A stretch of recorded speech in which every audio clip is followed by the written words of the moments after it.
Shalom, welcome back. First and foremost, I want to give all glory, praises, and honors to Yahweh, Bahashim, Yahweh Shai. I want to give double honors to the apostles and elders of Great Millstone, and salutations to you, Akim, pushing this truth and sincerity. Back with another lesson. This lesson is going to be a lesson dealing with an article from Newsweek. As you can see on the screen, it says U.S. military in a crisis of recruitment, trust, and spending. The draft can fix it. All right. So this is put out by Newsweek dealing with the recruitment numbers are low. But that speaks to a very low morale in this country, a very divisive country, where you got people on both sides of the aisle pointing their finger at each other. All right. And division is a heavy sentiment that was going to be pushed in the end days, man, right before a kingdom is taken down. But anyway, let's get into the article. It says the U.S. military is in a crisis through the second month of FY 2024. Active Army and Navy recruitment fell 30 to 40% short of recruiting goals. Hey, so they're missing people, man. And that's why that draft is coming back. Like it or not, that draft is coming back, and the draft is going to play an important role in prophecy. I'm going to grab a scripture in the Apocrypha to prove it. It's not going to be a long lesson, but I do these little lessons just so you can understand, especially dealing with prophecy, that we're at the end of this thing, man. And the Lord is through the Spirit, all right, through the use of these people and the spirits of these peoples, moving around this chessboard. It says Army Reserves, Navy Reserves, and National Air Guard recruitment fell by 20% or more. These numbers are a continuation of a grim trend over the last decade. The propensity to serve has declined from 15% to 9%, while the proportion of recruiting age Americans qualified for service has fallen from 30% to 23%. So it's getting smaller and smaller. A lot of people are out of shape. They can't pass the basic training test to even get into these branches of the military, right? The people don't see no help, no hope, or future for serving this country because they have fallen out of love with with these politicians. So everything is very, very negative outlook on good old Mystery Babylon, aka America, man. All right. It says there's a growing disconnect between service members and civilian society, as less than 1% of Americans actively serve, and the number of living veterans could decrease by upwards of 34% over this place don't got 25 years, man.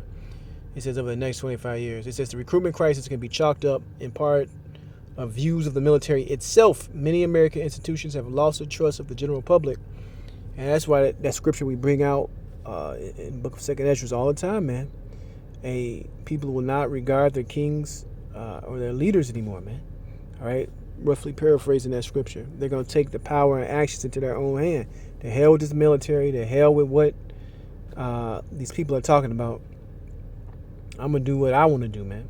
And that's the prevailing spirit that's going to be pushed heavy in these last days, man. But that draft is going to play a big role as far as sending these people off to die as cannon fodder in the war to end all wars. That's coming. It says many American institutions have lost the trust of the general public. The military is no exception to this. Confidence in the military is at a record low, 60% compared to 73% 5 years ago. And among recruitment age youth, 40% express significant support. So the people that's fit or at the age to actually go, they say only 40% actually even support that, man. Right? Because these young kids today, man, they rather play Call of Duty than actually go over there and do that shit. This is the book of 2nd Ezra 16. I'm going to start at 31. It says, even so, in those days, there shall be 3 or 4 left by them that search their houses with the sword. And the earth shall be laid waste, and the fields thereof shall wax old, and her ways and all her paths shall grow full of thorns, because no man shall travel therethrough. So this is a picture, a post-apocalyptic type picture that's being painted, meaning at this point, you're going to have,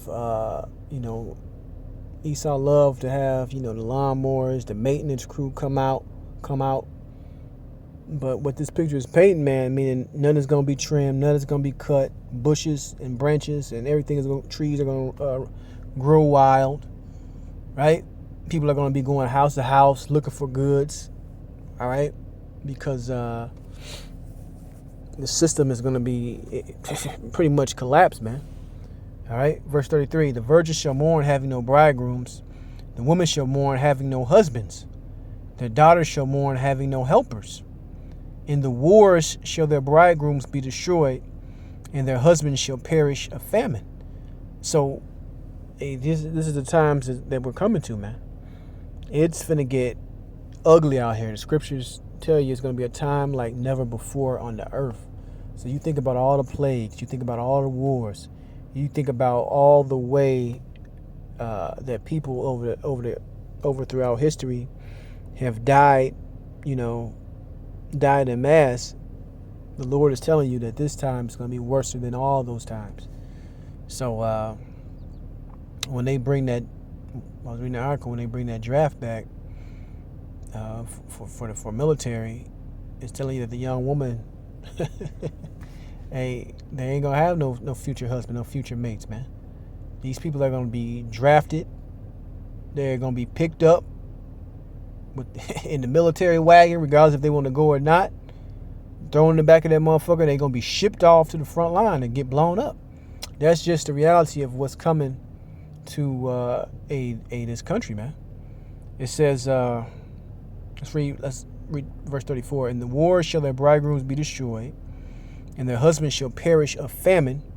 Hear now these things and understand them, ye servants of the Lord. So us that understand what the Lord is about to do upon this earth, through his plagues, through his destruction, through his judgment, and we can do nothing but rejoice and have faith, right? If we continue to serve Yahweh Shem Yahushua, he will have mercy on us and deliver us through these perilous times to come. Hey, that's our hope, Let's go back. Let's see any more of this. It says, from 1949 to the adoption of the all-volunteer force in 1973, the U.S. had 19 overseas military deployments between 1973 and 2012.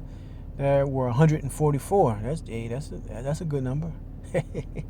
This ramping up of deployment often came under false pretenses and costly debt financing, further chipping away at public trust while simultaneously disassociating the cost of war from American life. Since 9/11, approximately 40% of U.S.-led wars have been financed through foreign borrowing rather than through taxes or bonds. In reality, the U.S. government has spent an extra $925, and that 9/11 stuff, man. What was the guy, the football player, had went over there, Pat Tillman, and they, he came to find out that he was over there fighting under false pretenses, man. And then they try to say he was a war hero, but actually somebody within his, I guess they call it friendly fire, ended up shooting this guy, man. I remember they was making a big deal of this guy because he was an ex-NFL football player who gave that up to go fight in the military, right? But them days are long gone, man. All that patriotic stuff, they're gonna have to bring and institute this draft, man, because the population in general do not trust this government, right? It says I'm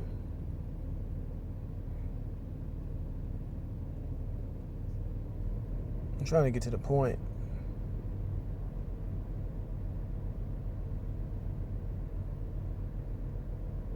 Here you go. A lottery-based draft of all eligible Americans, regardless of gender, in any fiscal year where recruiting goals are not reached, would minimize military intervention, bolster national security, and reduce the likelihood of a nuclear war. Conscription would make up for the deficit in recruitment, and we must put an end to funding wars through foreign loans. Instead, they would be funded by buying bonds and levying taxes. So this is what they saying. Bringing back a lottery-based system, but they know what they're gonna do. They're gonna draft all you Jake first and poor ass Edomites, like they always do. and put your ass out there, man. But there's gonna be pushback. But when they threaten your ass with a court martial, they're gonna fill them recruitment officers up. But that's the point. I don't want to beat a dead horse. I want to give all glory, praises, and honor to Yahweh Ba'Shem Yahweh Shai. And shalom the next time.